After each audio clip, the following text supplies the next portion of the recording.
As autoescolas afrontan un momento de alta demanda para obter o carné de conducir, marcado pola falta de persoal e polos atrasos nos exames. A situación repítese en moitos puntos da comarca, onde conseguir unha praza para examinarse pode supor meses de espera.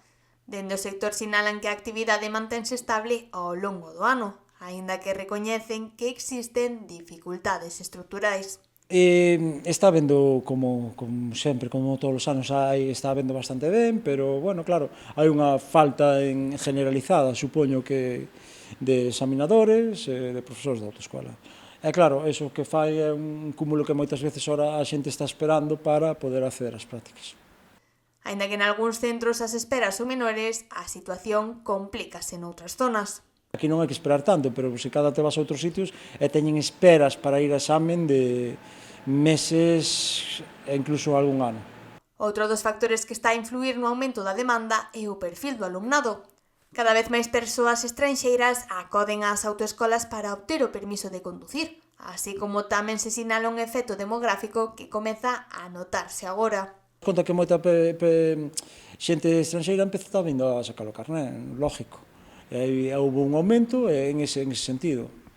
Tamén temos que ter en conta, que eu tamén moitas veces o achaco, se nos damos conta, ora estamos no ano 2025, e cando houve un boom pequeno demográfico foi entre o 2000 e 2007, e esa xente é cando empeza a vir despois aos 20 anos, cando pasan eses 18, 20 anos, son agora 20 anos, desde 2005, e aí había un pequeno boom demográfico.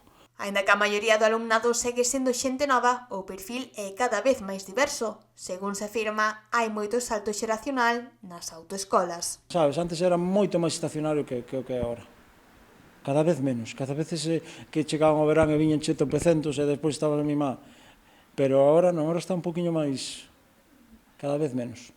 Un contexto que obriga as autoescolas a adaptarse a unha demanda constante, marcada pola falta de recursos e polos tempos de espera, nun momento no que o carné de conducir segue sendo unha ferramenta clave para a mobilidade e o acceso ao emprego.